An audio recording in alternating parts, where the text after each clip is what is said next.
What a beautiful day. And I appreciate the wisdom of the class of 64 who are all seated in the shade. How's that class of 64 doing? Our great reunion class, look at them. And of course, the Sisters of Notre Dame taught us well because they took the shady seats over here too. How are the Sisters of Notre Dame? And we have such a wonderful program today, so we'll move right into it. Mayor Gray, Council Members McDuffie and Grasso, Commissioner Smith and neighbors, Sister Patricia O'Brien and members of the Board of Trustees, Sister Margaret Clayton and Sisters of Notre Dame, Paulist Fathers, Joan Payton and all benefactors, Alumni Association President Debbie Horrigan, all alumni, and particularly the red class of 1964, Jim Diniger of the Greater Washington Board of Trade and partners in the business community, EYP Architects and Clark Construction Partners, and all partners on this project, colleagues in higher education, as well as the faculty, staff, and students of Trinity. Welcome to the historic groundbreaking for the new Trinity Academic Center.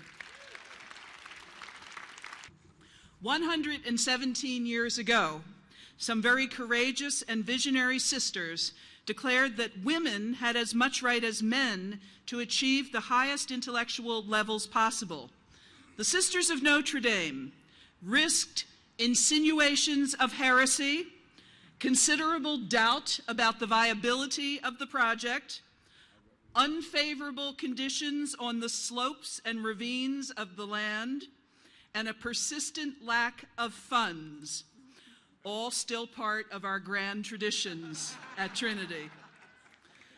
With so much less expertise than we have assembled here today, but with a blinding faith we must strive to match, those brave sisters showed us how to overcome all of the obstacles they faced in order to build the magnificent monument to learning and opportunity for women that became Trinity College.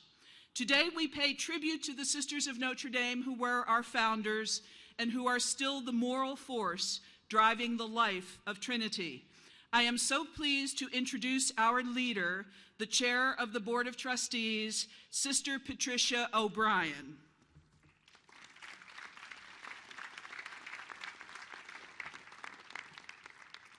Thank you, President McGuire, and welcome everyone.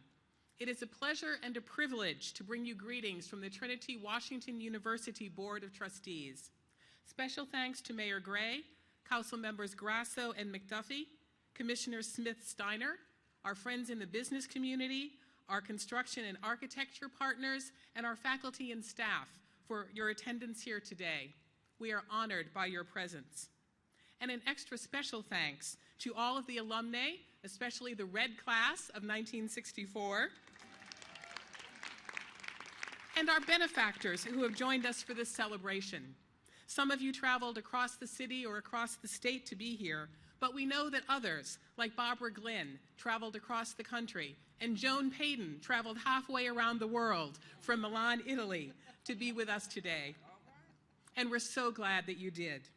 It is your dedication and your love for Trinity, and yes, your generosity, that have made it possible for us to break ground today for the new Trinity Academic Center. From the moment President McGuire approached the Board of Trustees with a proposal for an academic center, we were immediately supportive because we know the importance of high-quality academic facilities to the university. Our faculty and students deserve the very best, and thanks to the generosity and hard work of so many, that's exactly what they will have. It seems quite fitting that we celebrate groundbreaking today on the Feast of the Visitation, the commemoration of Mary's visit to her kinswoman Elizabeth, when Elizabeth greeted Mary with words that have inspired the much-loved prayer, the Hail Mary, and Mary responded with the Song of Joy, now known as the Magnificat. The Feast of the Visitation celebrates the beauty and power of women's relationships, something that we know very well here at Trinity. At every board meeting, the trustees have an opportunity to hear from Trinity students and we hear over and over again about the importance of the Trinity sisterhood. We hear about friendships that have been forged that will last a lifetime. And don't we have evidence of that here today? But the Feast of the Visitation is also a reminder that the God who did great things in Mary, as she proclaims in her Magnificat, continues to do great things in all of us. From the time of Trinity College's founding by the Sisters of Notre Dame, Trinity women have authored remarkable accomplishments. Construction of a state-of-the-art academic center will allow this tradition to continue, will allow succeeding generations of Trinity women, and now a few good Trinity men, to be well prepared to achieve great things, to live lives of meaning and purpose and service to others. Thank you again for being here today. Please enjoy the celebration.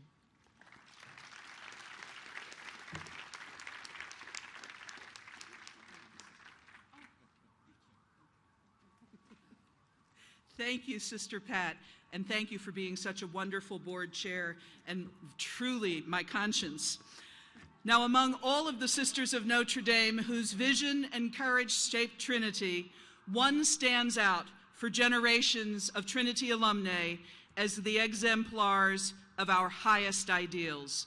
Sister Margaret Claydon, class of 1945, our President Emerita.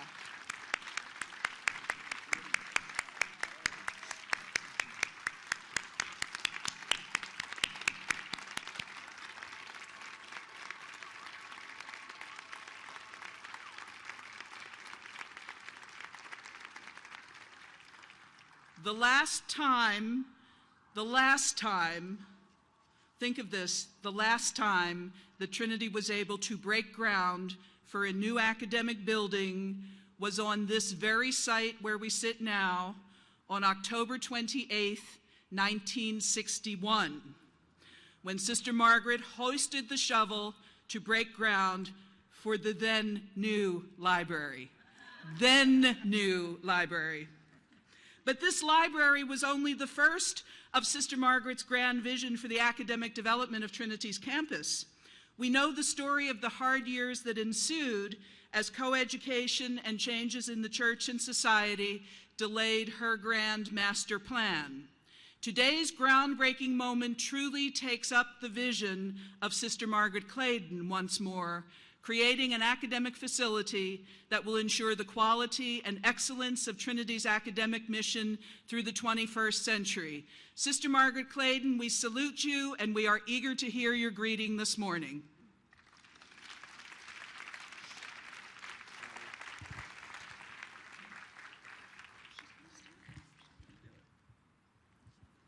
Thank you all for your kind words. The library was the last academic building that we built. Now today, we fulfill a hope. The new academic center, which will be used by many generations as this library has been used. I thank all those people who have been so generous to Trinity over the years, all our alumni who have been loyal and generous beyond measure. And as I thank them, I think of these words. I count myself so happy in remembering the souls and the people of those who have been good to Trinity. Thank you all, and have a wonderful day. This is a wonderful hope fulfilled.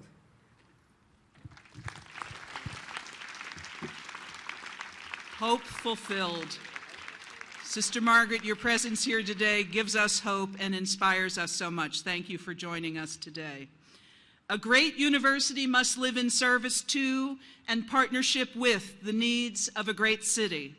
Trinity is proud to educate more District of Columbia residents than any private university in the city or nation. The new Trinity Academic Center is not only a marvelous addition to Trinity's campus, the new building is truly a substantial new asset for the District of Columbia. I am so pleased that my good friend and Trinity's steadfast partner, Mayor Vincent Gray, could be with us this morning. Mayor Gray, thank you for joining us.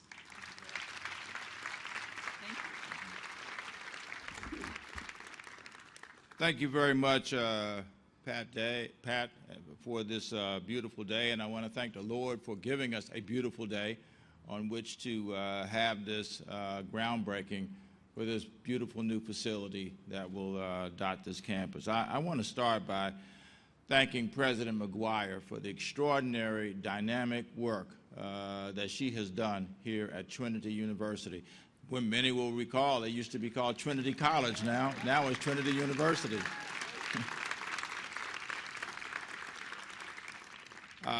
As Pat said, if you permit me to call her Pat, she's my friend. President Pat, how's that? The city has been a long-time partner with the university, and we are delighted to be able to do that.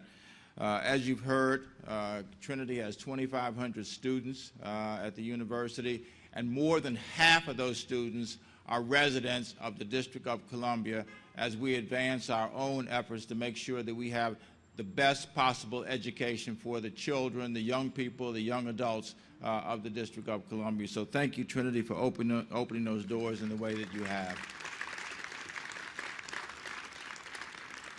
There are so many ways in which Trinity's inextricable now relationship with the District of Columbia is manifest. First of all, there is a deep sense of social justice that is fostered in the lives of those who matriculate at Trinity University, and we're very proud to be a part of that. Believe it or not, this past year we had 50,000 hours of service projects that were given to the District of Columbia or the surrounding region, and $5 million in grants given from the precious resources, limited resources of the university to enable students in the District of Columbia to be able to matriculate here at Trinity. And frankly, if we had every university that achieved that, every door in this city would be open to the continued education of the people who want to pursue higher education here.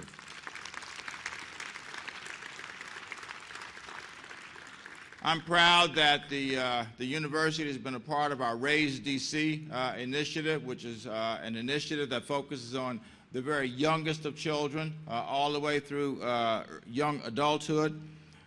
We also were able to launch here, as you well remember, Pat, the Mayor Scholars Program. Right. Mayor Scholars Program right in that building over there in 2012.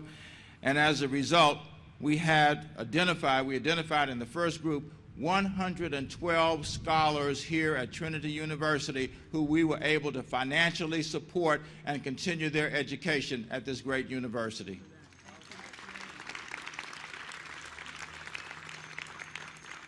The university has worked with our Office of the State Superintendent for Education. We hosted our expo here last year, and we look forward to continuing to do that. The university has partnered with us around our Adult Learner Initiative, opening the door for young people, young adults to be able to continue their education. And one of the things that may not be mentioned much today is the fact that the university has a presence in the ARC, and that is over in Southeast Washington, making education available to people for whom the transportation across the city may be somewhat of a hardship for a variety of reasons. Education being brought to people, not people having to come to education, as historically has been the case. We're also very proud of the TAG program, the Tuition Assistance Grant Program. There are more than 1,500 students over the years since 2000 from Trinity who have benefited from the TAG program, which helps to pay the tuition for our students. And one of the most innovative programs, I think, is the dual enrollment program. We now have 29 of our young people in the District of Columbia who are dually enrolled in high school while also being enrolled at Trinity University as they pursue their futures in concert with this university. And I think we know that for young people for whom going to college is a challenge, this is going to make the dynamics, the psychodynamics, if you will, a lot easier to handle as they make the transition from high school to a university. Thank you, President McGuire, for being able to open the doors for our kids in that way. And so I'm delighted to see this new building being established because it's going to focus in part on STEM education, science, technology, engineering, and math, which is a real focal point of what we're trying to do to expand the economy in the District of Columbia and expand the array of opportunities that are available to our students here in the city. We know that technology is one of the future foci of the District of Columbia, and we're delighted to be able to work with Trinity University to open doors for more young people to be able to be trained. And of course, on the more not so mundane front, but the money front, I want to thank Joan Payton for her gift of $10 million to be able to help make this new building possible.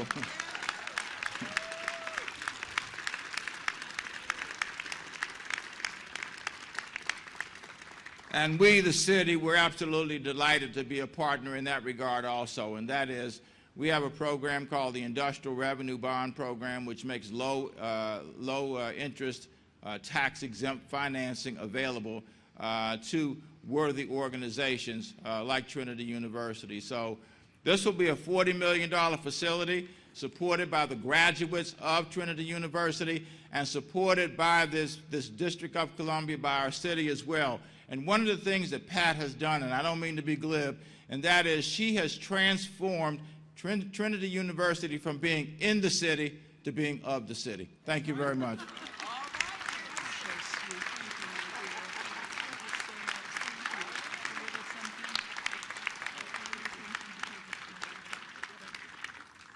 Thank you so much for your kind words, Mr. Mayor, and we are indeed deeply grateful for the Mayor's Scholarship Program that has helped so many of our students and for all of the ways that we're delighted to partner with the District of Columbia. We are so pleased to have with us today another one of our invaluable advocates, public officials, the young man who is absolutely responsible for all of the good work going on here in Ward 5.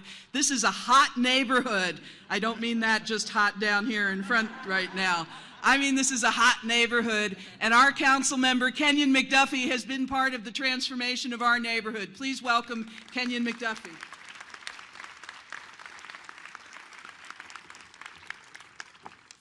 Good morning. Good morning.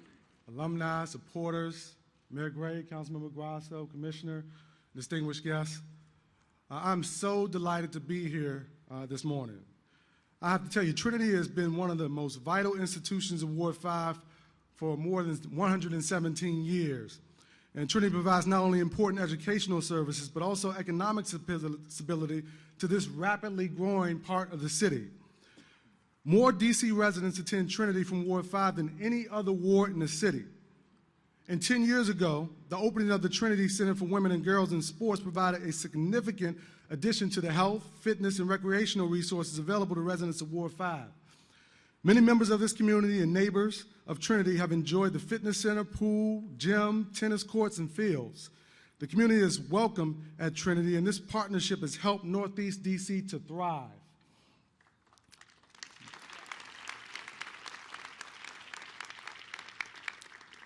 Now, Trinity's new academic center is a vital academic resource for DC and Ward 5, supporting the development of educational programs, particularly in nursing and healthcare professions that are such a big part of the workforce in this hospital-rich part of the District of Columbia. The new academic center will also support development of programs in science, technology, mathematics, all central goals for DC's educational and workforce development. The new $40 million Trinity Academic Center is possible thanks to the remarkable gifts from benefactors totaling more than $21 million in charitable gifts, along with a loan from SunTrust Bank that the District of Columbia has also supported through tax-exempt financing. In particular, and I also want to note, the $10 million gift of Trinity alumna Joan Payton from the class of 1953, the largest gift in Trinity's history, made possible for Trinity to undertake this project. How about another round of applause for Joan.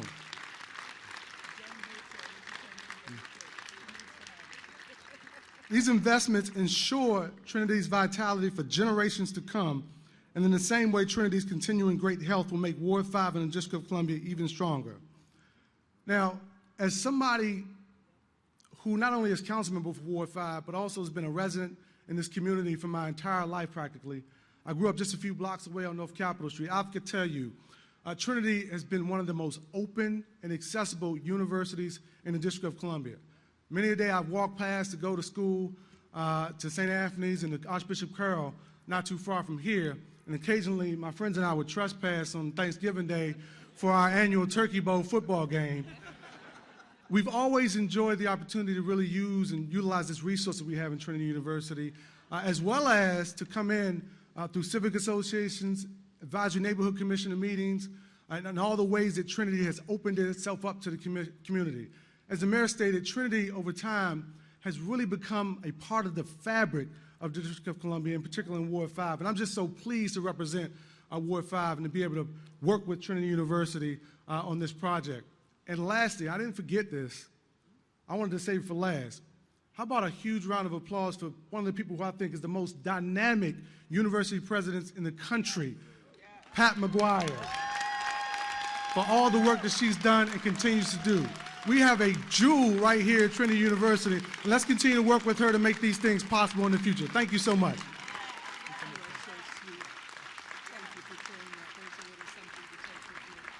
Thank you so much. Kenyon, that was so lovely. Thank you. You can come sled on our hills anytime. You are welcome to come anytime. Thank you for that.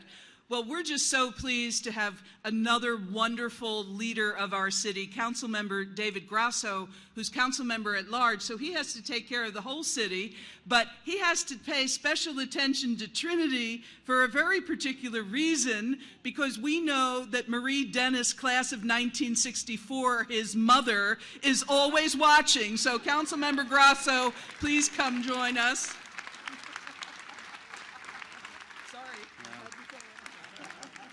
She stole my line, you know.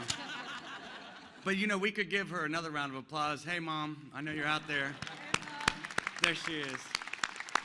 1964. It was a good year for D.C. and a good year for me and my mom. You know, you have a lot of amazing graduates here, but I have to say that my mom is really the best one. I don't know if you guys know her very well, but she is an amazing woman, and you're lucky to have her. In fact, the whole city and the whole country and the world is lucky to have her. When my mother attended Trinity, she came here because it was a place where middle-class Catholic women, then underrepresented in American colleges, went to get a high-quality education. 50 years later, Trinity continues to give Americans who are now underrepresented on college campuses the opportunity as well for a top-notch education. I'm grateful to President McGuire and the entire Trinity community for your commitment to advancing principles of equity, justice, and honor in the education of women and men, especially to underserved residents of the District of Columbia. As the mayor mentioned, nearly 50% of the student body are DC residents, and every single one of them, 100% of them, have some package of financial aid, which is, I think, a tribute to what you're trying to do here at Trinity and really a big deal for the District of Columbia, so I thank you for that. I'm especially proud to join you today with this ribbon-cutting ceremony because I know that the men and women who will use this new academic center for years to come will gain the education and confidence they need to hold positions of leadership and to change the world through their service, like you guys, like so many other Trinity graduates, and of course, like my mom. I appreciate the contribution that Trinity makes to the District of Columbia community and the many contributions that graduates, past, present, and future, will make to the District of Columbia, our nation, and our world. Thank you very much. David, thank you so much. It is so great to have you. Thank you so much, David, and thank you, Marie Dennis, for sharing David with us. He's terrific. We are fortunate to have one other very important public official with us up here this morning. I've known Debbie Smith since we did the Trinity Sports Center together.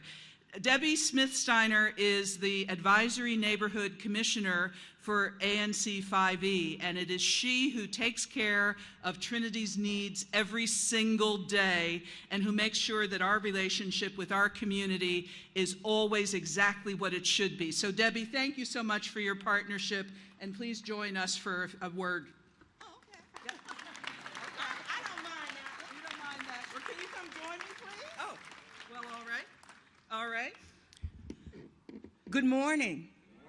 Isn't this a gorgeous, beautiful day that the good Lord has provided us with?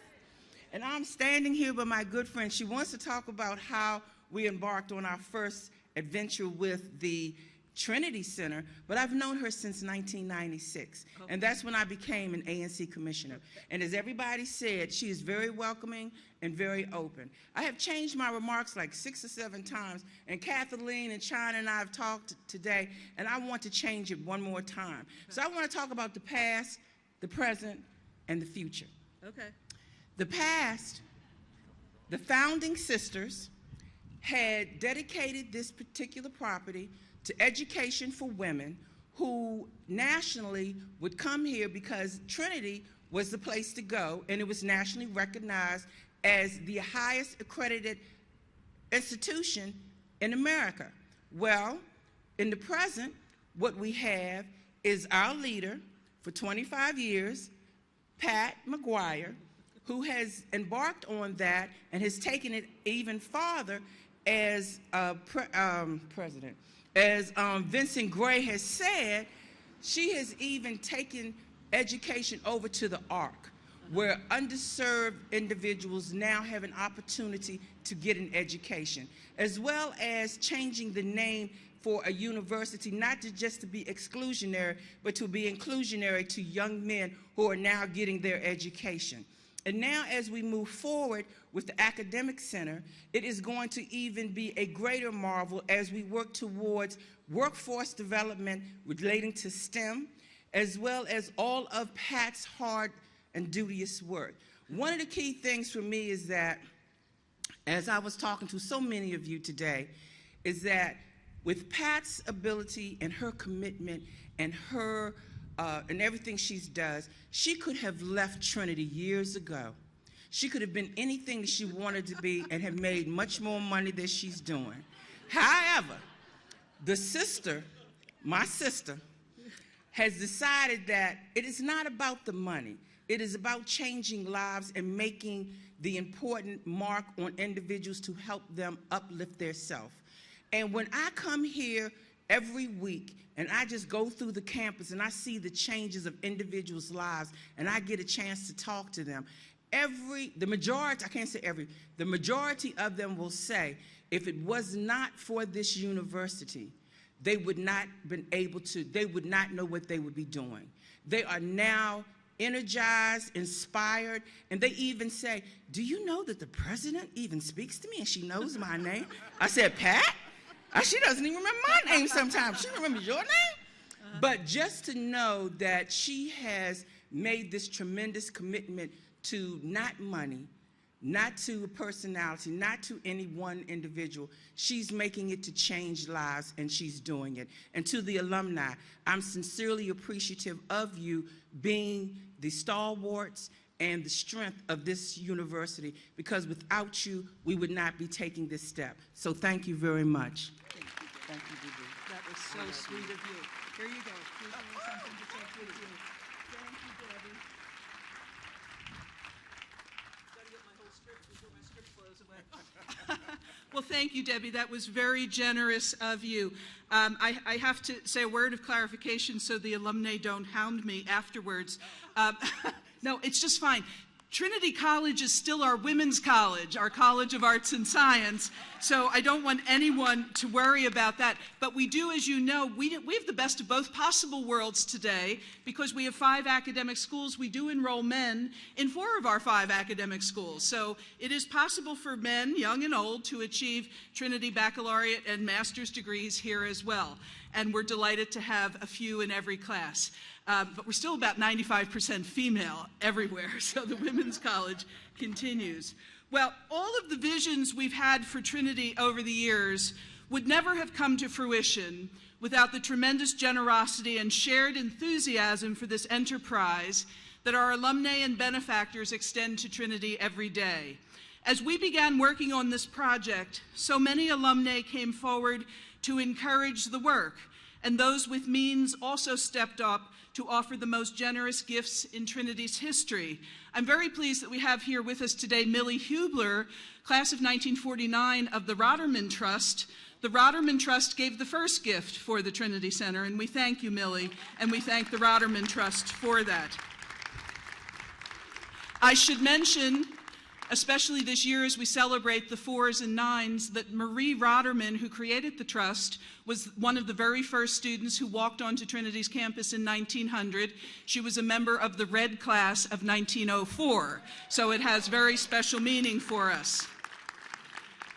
Even as our campaign, now reaching 22 million, continues onward to the ultimate goal of 30 million, we're not there yet. Today is not the end, it's just another launching point. We step back in awe and with deep gratitude for those many generous benefactors whose gifts have brought us to this day. Now, over the years, Joan Payton and I have had many discussions about Trinity's needs and Trinity's future. And Joan has always invested in Trinity when we have asked. Joan is one of those alumni whose love for Trinity includes a great deal of insight about how we do our work here and thoughtful reflections on how we need to move. Her own achievements in business are simply remarkable.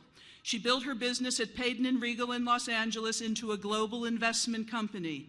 Her remarkable achievements in the investment world earned recognition last year with the CFA Institute's Award for Professional Excellence, an award given rarely, with previous recipients including such luminaries as Sir John Templeton and Warren Buffett. When Joan called me last summer to tell me that she had decided to invest in Trinity's new academic center, she insisted that we not focus on her or her gift, and I can tell she's already saying it's not about me as she sits down there, but rather on the significance of this investment in the future of Trinity. This is about Trinity, she has insisted. And with her investment, she made it so very clear she believes deeply in how Trinity is serving our community, how we must persist, grow, and flourish for generations to come. Please join me in extending Trinity's deepest thanks to Joan Payton as she comes forward to share remarks.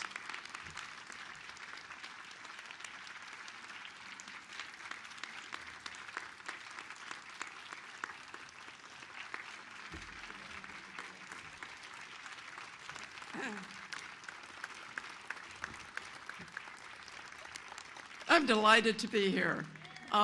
My only problem is all of these very special people stole all my remarks. So I'm going to change things a little bit. But it's just extraordinary to be back here. As you know, I grew up in the Northeast. I'm sort of a Californian, but not really. But I can't say that out there. But I know Pat and some of the other people here went back 117 years. I just thought I might share something that I found looking through some histories of Trinity. And it was nearly 120 years ago that Trinity, the concept was merely a concept. And it was a very difficult time, which I don't think we all realized that at that time, education of women was almost separated, men, women. And there was a great deal of adversity in this area and in the Northeast of another women's college. And I discovered a quote which I thought you might enjoy. It was from Bishop Spalding, who was a bishop in the district in 1896 and 97. And he was a huge advocate for education. Wait a minute, we're not educating women and men, we are educating individuals, and no matter where they go, to be successful. And he gave a speech at Catholic University, and the last three sentences I thought were just great. He said, Trinity must be built, Trinity shall be built, Trinity will be built. And standing here today, we are building another very significant building. And it's personally, I was a math and physics major, and at the time, Trinity was always different than other campuses women's colleges that you went to. You always felt a feeling of freedom and be your person, be your own self. So this academic center and the emphasis on science and so forth, I think is absolutely wonderful. So many things have been said today, and I couldn't agree with them. And I guess the only thing that I would like to say is I'd like to raise our glasses, to everyone. I think we all should raise our glasses to the alumni. And I think each one of us, there are many classes here, got something different from 4 years at Trinity. What I got was that I didn't really know that you couldn't do something. You know, I started in a firm with 600 young engineers and 4 women, and I thought, well, I guess it's all right. Of course, 2 years later, I was laid off, but that's another story. But, you know, sometimes the bad things that happen to you really turn out to be the good things. And that is true. That's how I got into the financial business. But I think that all of the alumni that here and the ones that are here in spirit and also the faculty, universities and colleges don't exist without major faculty. And sometimes I think we forget that. And I was so impressed with Trinity's involvement with the community. And so I think that we should all sort of raise our glasses to that. But I have one other remark, and that is that I'm in business, and people will say, well, you know, what really are the ingredients? I mean, is it education? Sure, it's education, but it's commitment and passion. If I had to take only 2 words out, and certainly all of these groups have tremendous commitment and compassion. And it works. It's magical. And the other thing is, I wanted to add my comments to President McGuire. I've known her for a number of years. I'm on other boards. I don't have children. I said to someone, yes, I do have children, but they have 4 legs. But they're very important to me. And but, you know, Pat has been at this institution nearly 25 years, and it was very challenging in many areas. It was her vision, her commitment, but more the passion that I think makes it all work. So this is very special, and I just want to close with that, and I think we should all take a bow. Barbara Glynn has been an outstanding Trinity alumna and benefactor. With her husband, John, their prior gift to the Trinity Center for Women and Girls in Sports ensured the success of that venture. And over the years, their support has been essential to Trinity's success. As a trustee, Barbara knows well the challenges we face, and she's brought her keen insights as a philanthropist to our needs. Barbara is also a member of Trinity's remarkable class of 1964. This class has excelled in so many ways. They're having the best reunion ever, the biggest and best reunion ever right now. And the class of 64 to date has collectively contributed almost $5 million to this venture, the biggest class gift in our history. So I thank you, Barbara. Well, first of all, I really want you to know what an amazing leader we have in Pat. She is just extraordinary, and we would not all be here with her, with all of you, without her leadership. It has just been amazing. I'm looking out at some of the people that she has brought together, one of whom is Ginger Broadus, who was actually in college with my daughter at Davidson College, and I cannot tell you what a great provost she is. And we are also very blessed with a new Dean of Science. And so Trinity, I think, at this point is going on with its tradition of a really fine education. So actually I had a few little things that I actually wrote down, so I'll read them because I'm not a public speaker, but anyway, here goes. Trinity, through the vision, prayers, strength, and determination of the Sisters of Notre Dame de Namur, has continued to provide a remarkable education for a journey of faith and knowledge for women for over 117 years.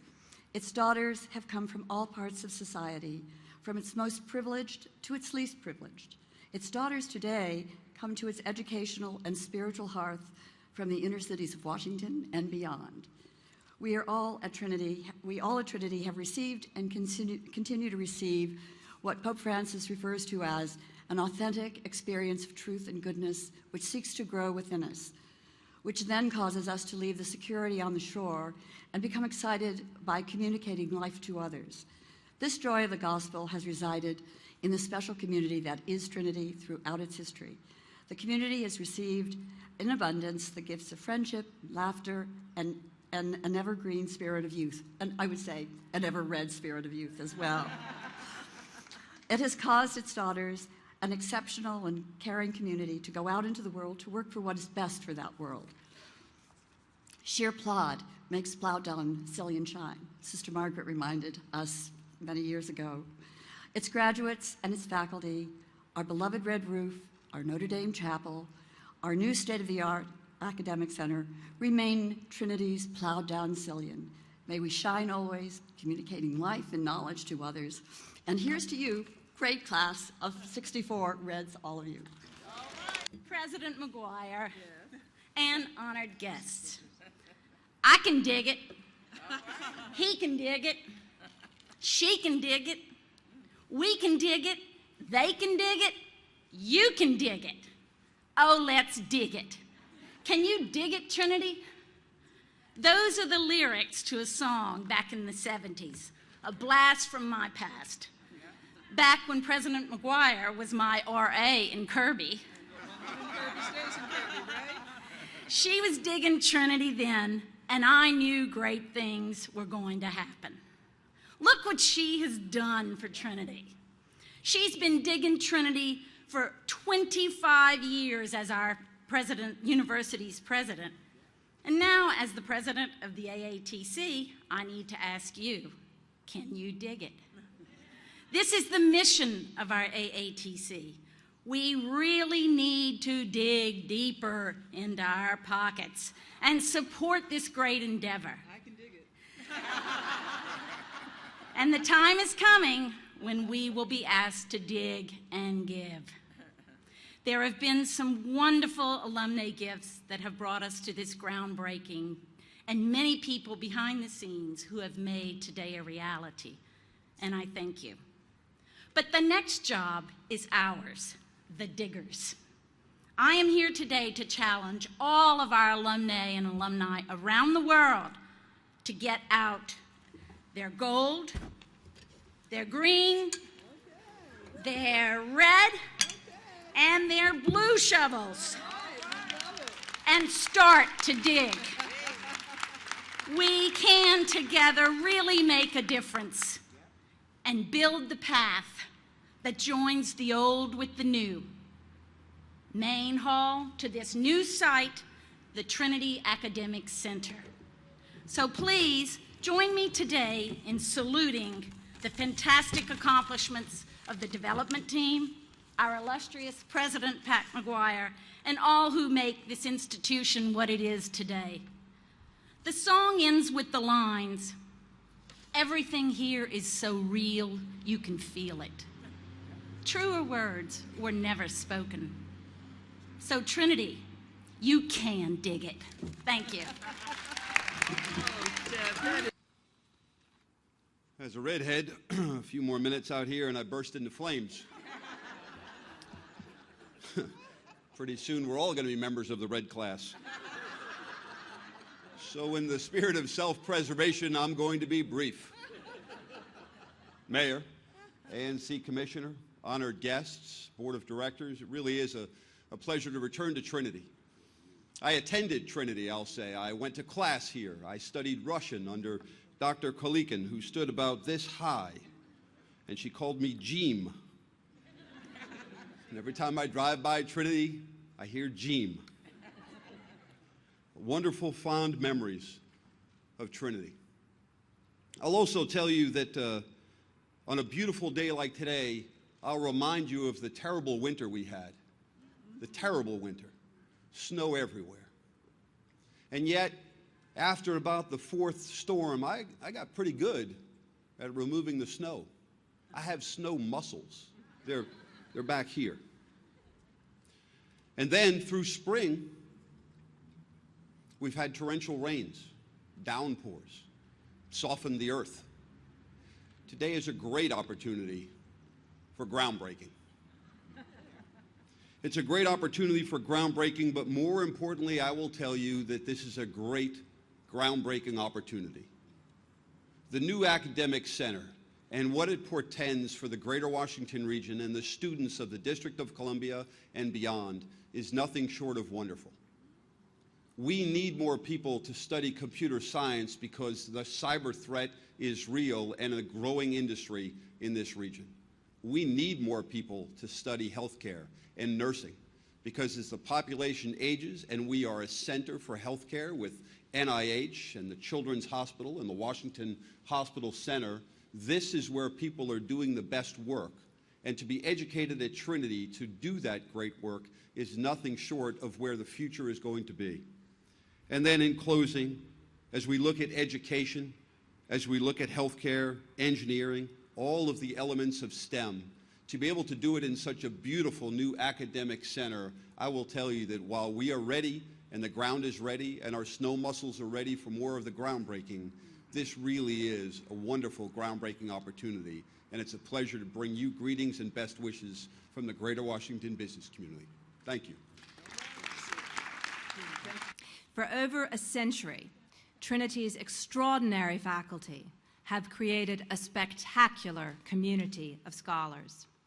The faculty share their time and their talent with their students, gifts our graduates treasure to remarkable ends, and use, as I think we've heard today, in incredible ways.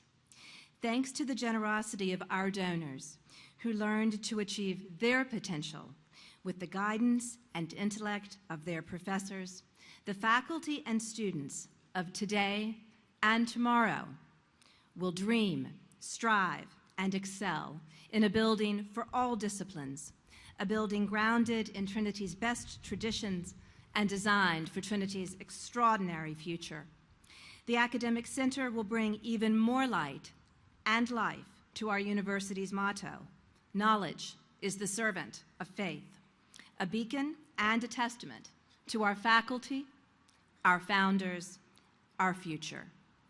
I am pleased to introduce Associate Professor of Chemistry and Assistant Provost for the Sciences, Dr. Shea.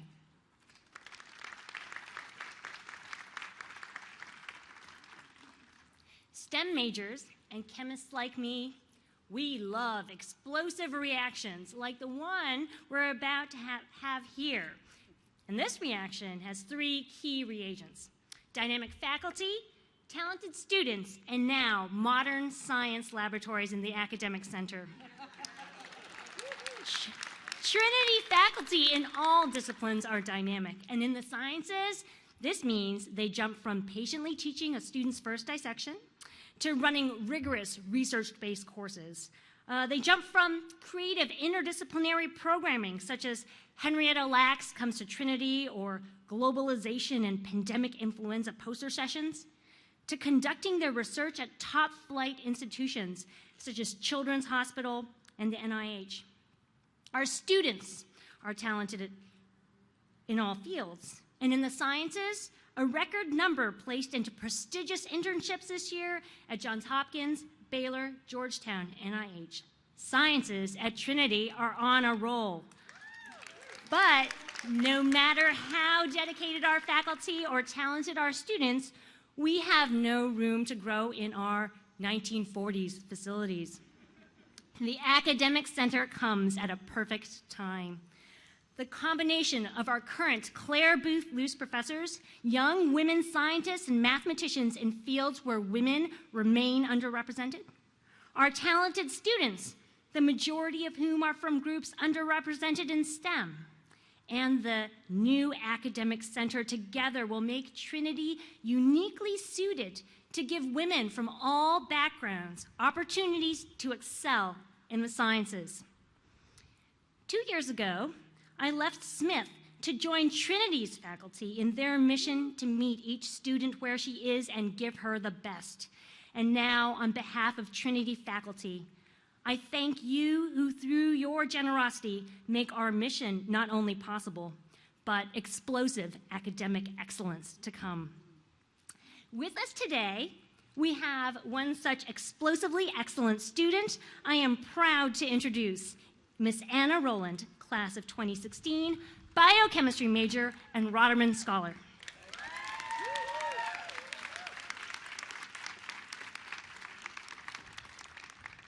Thank you, Dr. Shea. As she said, I am a rising junior and a biochemistry major and a proud member of the Red Class. On behalf of the Trinity student body, I would like to thank President McGuire, the faculty and staff, my fellow Trinity sisters, and our phenomenal donors for the commitment to education at Trinity. I myself can testify to the outcomes of contributions made by our generous alumni and scholarship foundations. My specific connection is to the Roterman Scholarship Program. This incredible opportunity has given me the privilege of attending Trinity Washington University. This program has also donated to the building of the Trinity Academic Center. Therefore, I would like to publicly thank the Roterman Scholarship Program for all of their ongoing support and your investment in education.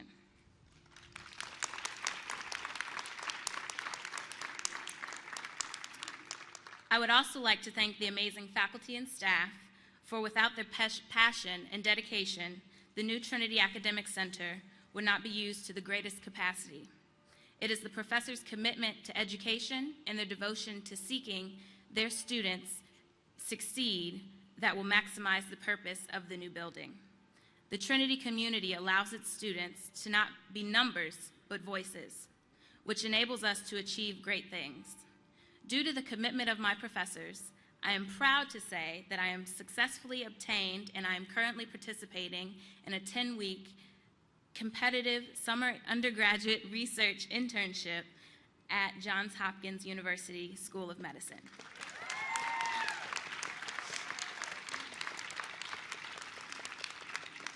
So with that said, it is obvious to me why President McGuire has always instilled pride and unity into the Trinity name and the Trinity sisterhood.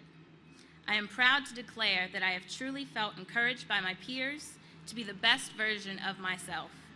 The addition of this new building will enliven our community so that as a sisterhood we can continue to succeed and the Trinity legacy of education and women will flourish.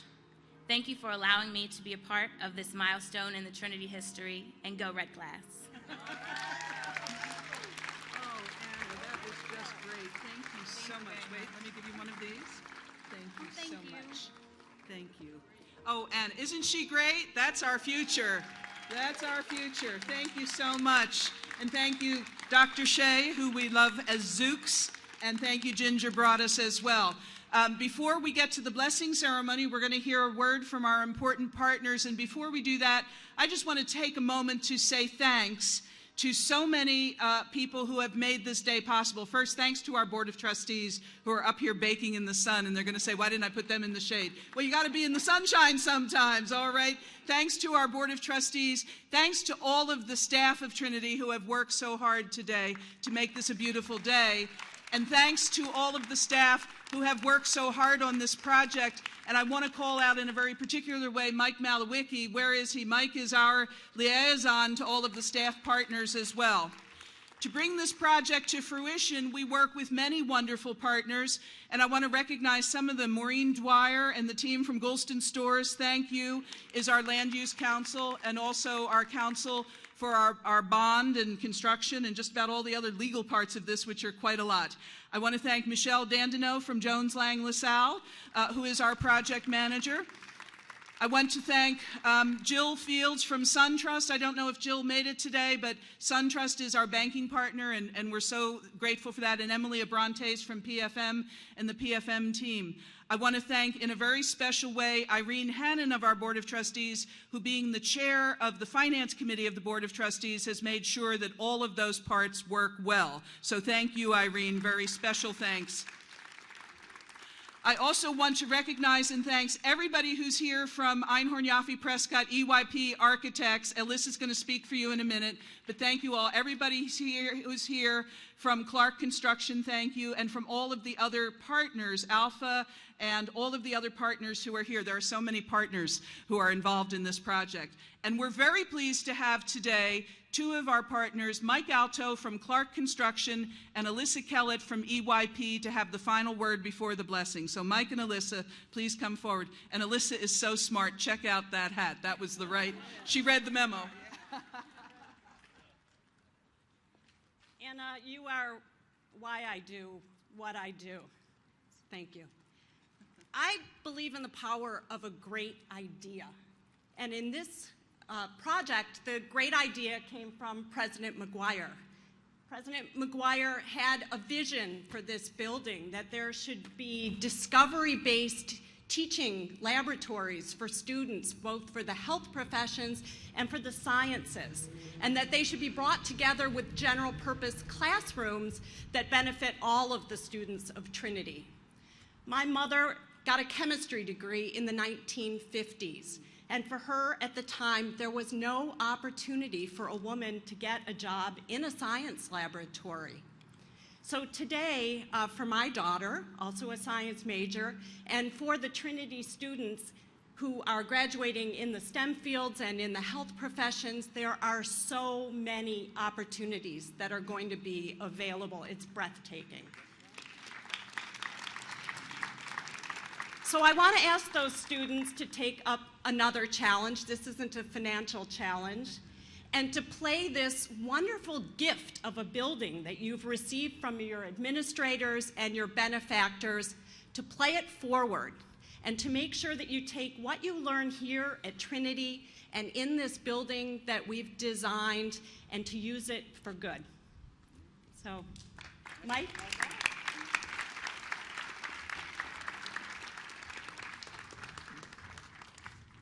Thank you, Alyssa. Thank you, Pat.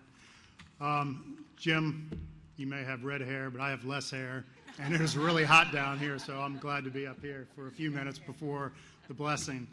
On behalf of Clark, we are just really proud and pleased to be a part of this great Trinity Academic project.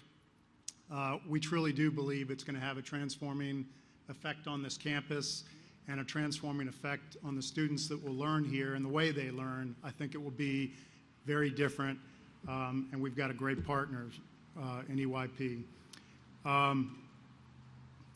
You know, we at Clark have an opportunity to work with a lot of major universities in and around the DC area, but it is very unique that we ever have an opportunity to work so closely with the president of the university, with the provost, the chief financial officer, and so many other staff and deans. So it is unique. It's a pleasure to work with all of these individuals in this group that care so much, not just about the university, but they care about the students. They care about this campus. So we at Clark have had, I guess over the years, we've had a number of relationships with Trinity. With Pat, we've had students at Clark and currently do, but we've never had an opportunity to build here. So I just want to say that we're grateful for this opportunity to build this project after many, many years. We're committed to our partnership with Trinity. We're committed to our partnership with EYP and James Lang LaSalle, and we're just proud to be a part of the great mission that Trinity embodies. So thank you.